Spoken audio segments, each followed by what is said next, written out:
Hello दोस्तों, दृष्टि IAS YouTube channel में एक बार फिर से आपका स्वागत है और मैं हूं गीतांजलि। आज हम यहाँ चर्चा करने वाले हैं हमारे पीटी रिवीजन सीरीज के बारे में। यानी पीटी रिवीजन सीरीज जो हमारी चल रही है उसमें अक्टूबर 2022 में वे कौन सी खास खबरें थी जो कला एवं संस्कृति के लिहाज से यानी आर्ट एंड कल्चर के लिहाज से महत्वपूर्ण थी। आज हम उन पर चर्चा करने वाले हैं। तो अक्टूबर मंथ के आज के करंट अफेयर पर हम चर्चा करेंगे। आइए सबसे पहले देखते हैं कि कौन सी खबर पहली है जो काफी महत्वपूर्ण थी। तो उस समय प्रधानमंत्री नरेंद्र मोदी जी ने श्री महाकाल लोक कॉरिडोर के बारे में काफी चर्चा की थी और उसके पहले चरण का उद्घाटन हुआ था। इस वजह से श्री महाकाल लोक कॉरिडोर काफी चर्चा में था। तो आइए हम इसके बारे में जानते हैं कि यह चर्चा में क्यों था और इस क्षेत्र की अपने आप में क्या महत्वता है या इतना महत्वपूर्ण यह क्षेत्र क्यों है। दरअसल यदि हम बात करें महाकाल लोक कॉरिडोर के बारे में तो यह मध्य प्रदेश के उज्जैन शहर में सबसे फेमस ज्योतिर्लिंगों में से एक है। हम सभी जानते हैं कि पूरे भारत में 12 ज्योतिर्लिंग है और ये सबसे महत्वपूर्ण, ये सबसे फेमस ज्योतिर्लिंग क्यों है? क्योंकि यह 12 ज्योतिर्लिंगों में से वह ज्योतिर्लिंग है जिसमें भगवान शिव का जो मुख है वह दक्षिण मुख है, यानी दक्षिणामुखी है। इस वजह से यह ज्योतिर्लिंग अपने आप में काफी महत्वपूर्ण हो जाता है और महाकाल कॉरिडोर इस वजह से और भी महत्वपूर्ण हो जाता है क्योंकि काशी विश्वनाथ कॉरिडोर केदारनाथ के बाद यह सबसे महत्वपूर्ण ज्योतिर्लिंगों में से एक माना जाता है, इसलिए यह काफी महत्वपूर्ण है। यदि हम बात करें इसके बारे में तो यह काशी विश्वनाथ कॉरिडोर से लगभग 4 गुना बड़ा बनाया जा रहा है और इसके पहले चरण के उद्घाटन की वजह से ही अक्टूबर में यह खबर काफी महत्वपूर्ण हो गई थी। अब बात करें इसी कॉरिडोर के संदर्भ में कि इसका नाम क्या रखा जा रहा है, तो इस कॉरिडोर का नाम रखा गया है श्री महाकाल लोक कॉरिडोर या गलियारा, यानी श्री महाकाल लोक गलियारा कह सकते हैं आप या श्री महाकाल लोक कॉरिडोर कह सकते हैं। इसकी सबसे बड़ी या खास बात हम क्या कहें कि अभी तक यह लगभग 2.82 हेक्टेयर में बनाया जा रहा था और इसे विस्तारित करके लगभग 47 हेक्टेयर तक इसका निर्माण किया गया है और इन दोनों चरणों में ही इसका निर्माण किया गया है। यानी उज्जैन शहर के कुछ और क्षेत्रों को इसमें शामिल कर लिया गया है जिसमें नई नई बिल्डिंग्स बनाई जा रही हैं, धर्मशाला बनाए जा रहे हैं, इनका कंस्ट्रक्शन चल रहा है ताकि इसे एक बहुत बड़े परिसर में इसका विस्तार किया जा सके। आप इसकी एक इमेज भी देख सकते हैं, देखिए ऐसे इसका निर्माण यहाँ पर किया जा रहा है ताकि अलग अलग गलियारे बनाए गए हैं, अलग अलग कॉरिडोर बनाए गए हैं, लोग यहाँ से ऐसे जा सकते हैं और मंदिर परिसर को आपस में कनेक्ट कर दिया गया है विभिन्न द्वारों से।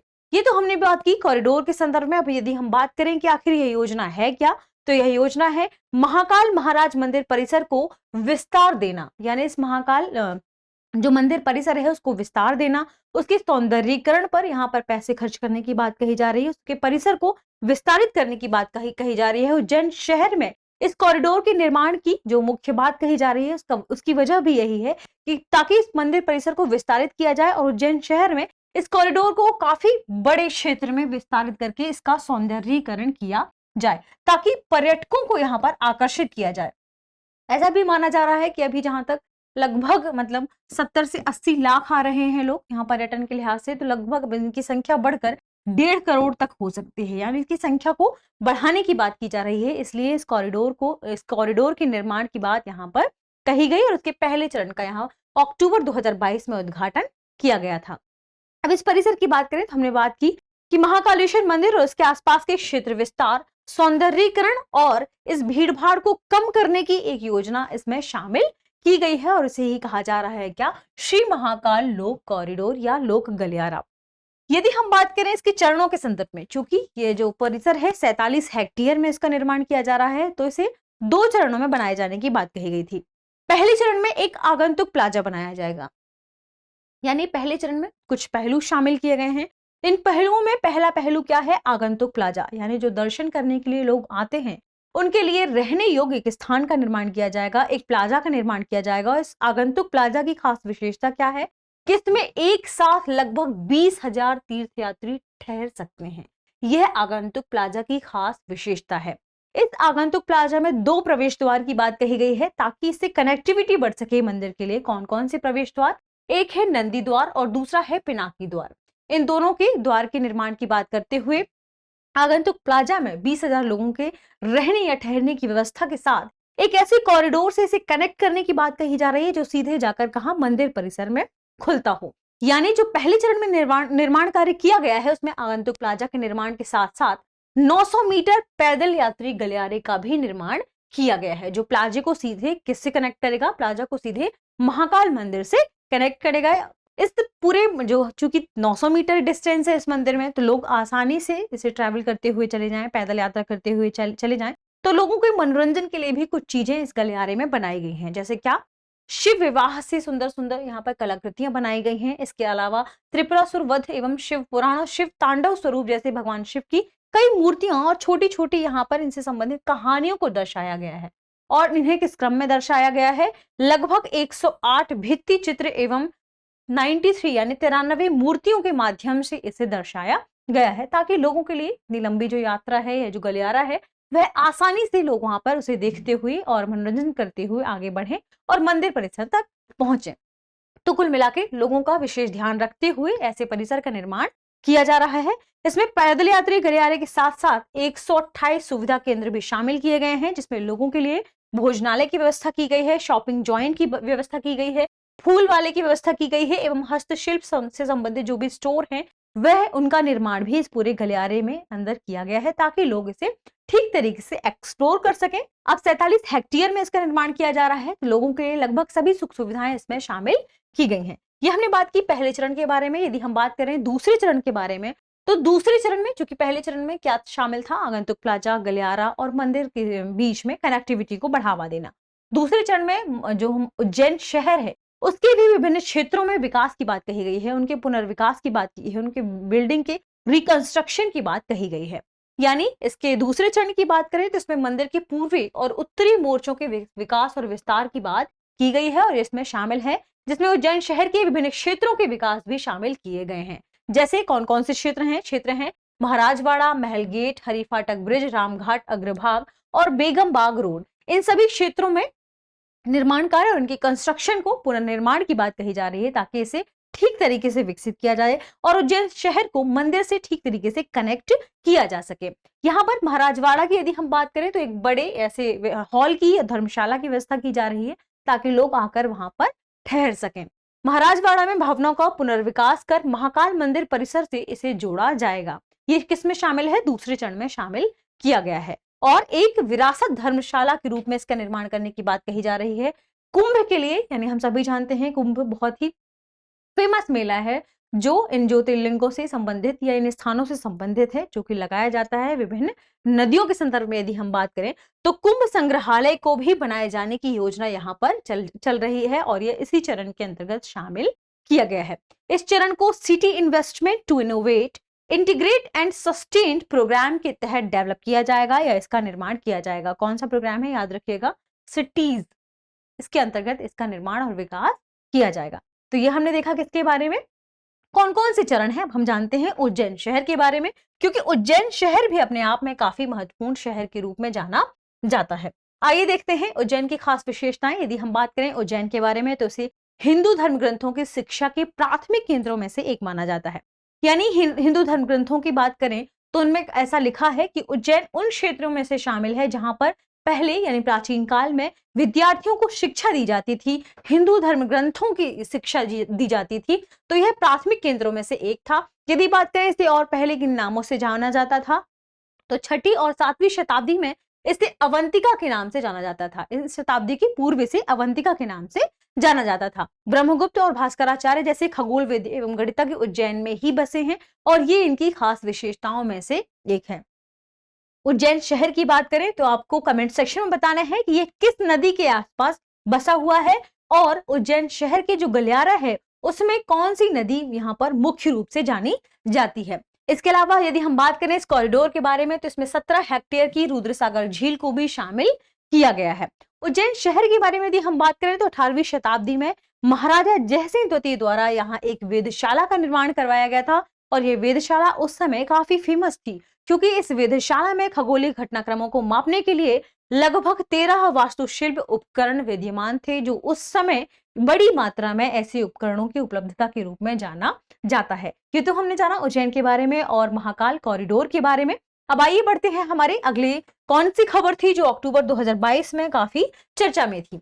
देखिए, मोढेरा गांव, ये उस समय काफी चर्चा में थी। अक्टूबर 2022 में एक खास खबर में से शामिल है, क्यों? क्योंकि मोढेरा गांव को भारत के पहले ऐसे गांव के रूप में शामिल किया गया था जो पूरी तरीके से सौर ऊर्जा से संचालित किया जा रहा था। यानी यहाँ पर बिजली की 100% उपलब्धता 24/7 किसके माध्यम से मिल रही थी? सौर ऊर्जा के माध्यम से मिल रही थी। इसलिए इसे भारत का पहला सौर ऊर्जा संचालित गांव घोषित किया गया था। किसके जरिए घोषित किया गया था?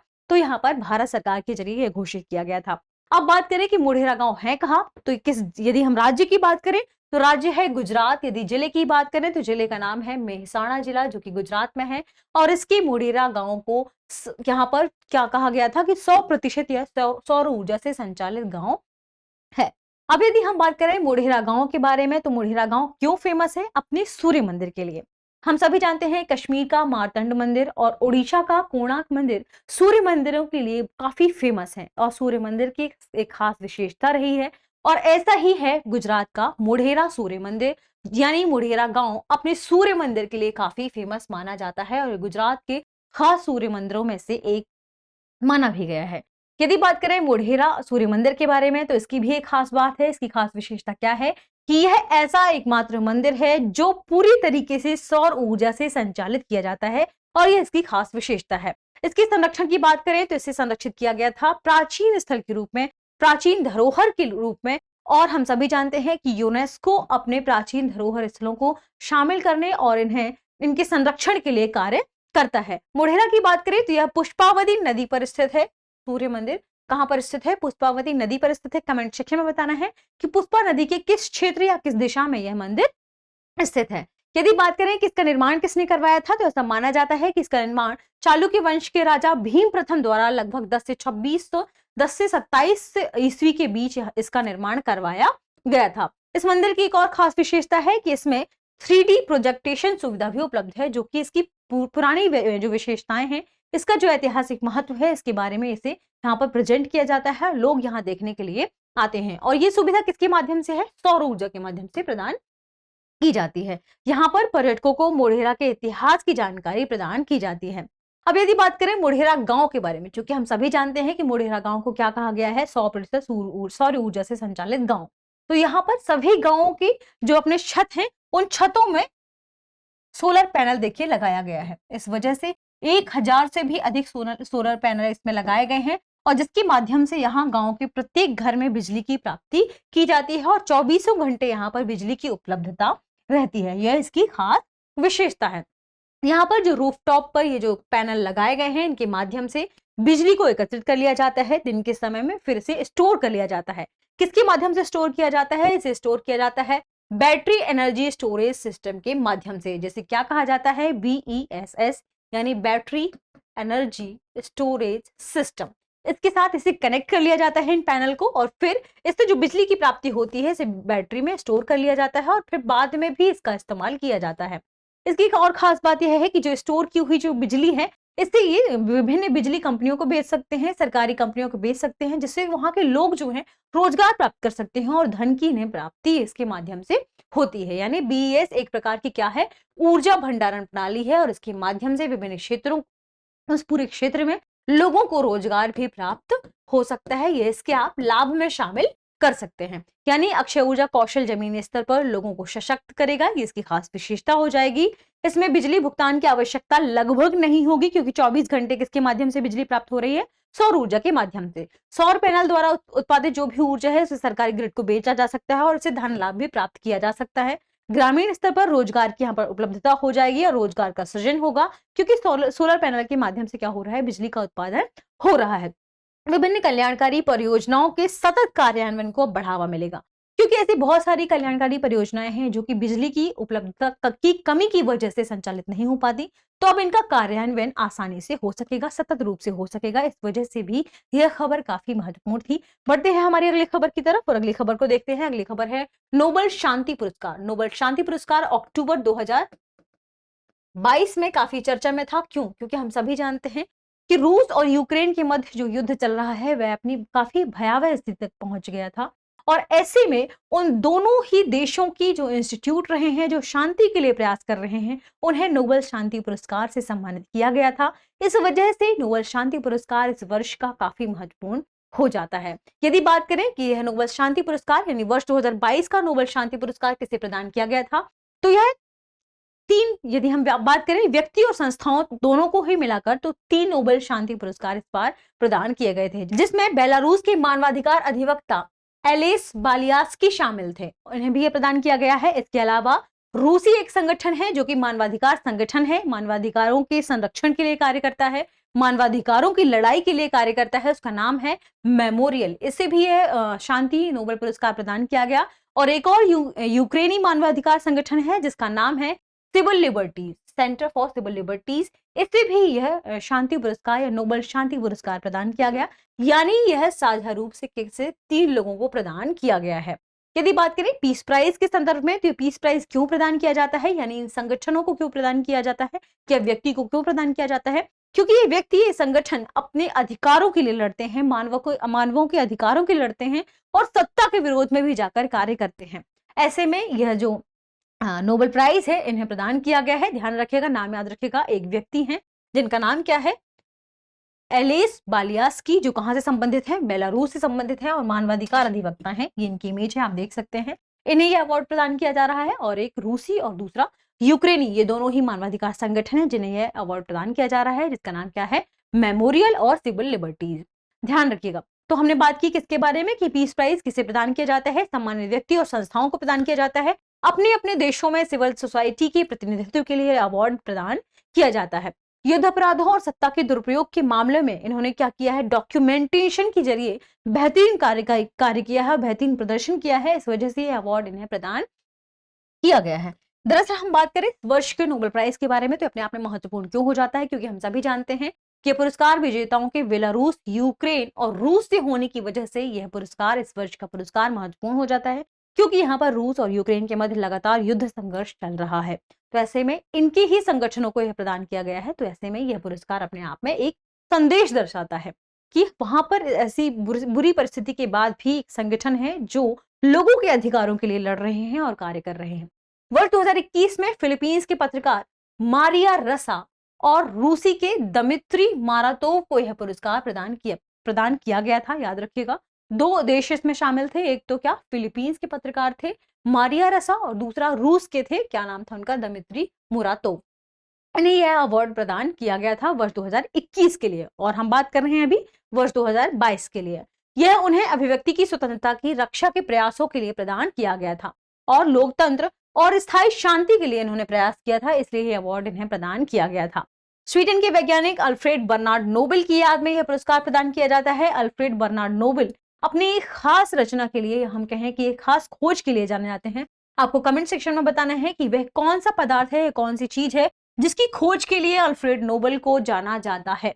और उन्होंने अपनी जो प्रॉपर्टी है उसके एक हिस्से को ट्रस्ट को दे दिया था और कहा था कि उस ट्रस्ट से जो भी ब्याज प्राप्त होती है, उनकी प्रॉपर्टी से जो भी ब्याज प्राप्त हो रही है, उस ब्याज का इस्तेमाल इस अवार्ड के रूप में किया जाएगा और उसी ब्याज की राशि का इस्तेमाल नोबेल प्राइज प्रदान करने के लिए यहाँ किया जाता है। यदि बात करें हम बेलारूस, रशिया और यूक्रेन की स्थिति के बारे में, तो आप देखिए ये इनकी स्थिति है, यानी इनकी बॉर्डर आपस में क्या है, कनेक्टेड है। ठीक है, ये आपने देख लिया। बढ़ते हैं नोबेल प्राइज के बारे में ही जानते हैं, इसी अवार्ड के बारे में जानते हैं। दरअसल दिसंबर 1896 में अपनी संपत्ति का इन्होंने एक बड़ा हिस्सा एक ट्रस्ट को सुरक्षित कर दिया था, ट्रस्ट में सुरक्षित कर दिया था, और इसी की राशि हमने अभी चर्चा भी की कि इसी की राशि को हर वर्ष नोबेल पुरस्कार के अवार्ड के रूप में प्रदान किया जाता है। अब यदि बात करें कि नोबेल पुरस्कार किसे प्रदान किया जाता है, शांति के नोबेल पुरस्कार किसे प्रदान किया जाता है, तो जिनका काम मानव जाति के लिए सबसे कल्याणकारी हो सकता है, उन्हें यह अवार्ड प्रदान किया जाता है। नोबेल फाउंडेशन द्वारा यह अवार्ड प्रदान किया जाता है। नोबेल फाउंडेशन इससे संबंधित सभी कार्यों का संचालन करता है। नोबेल फाउंडेशन का कार्य नोबेल पुरस्कारों का आर्थिक रूप से संचालन करना है। यदि बात करें नोबेल फाउंडेशन के बारे में, तो 29 जून 1900 को नोबेल फाउंडेशन की स्थापना की गई थी और 1901 से नोबेल पुरस्कार प्रदान किया जाना शुरू किया गया था। ये था हमारा आज का सेशन। मिलते हैं एक नए सेशन में और अक्टूबर के बाद अगले मंथ के करंट अफेयर्स के साथ। तब तक आप पढ़ते रहिए, रिवीजन करते रहिए। शुक्रिया।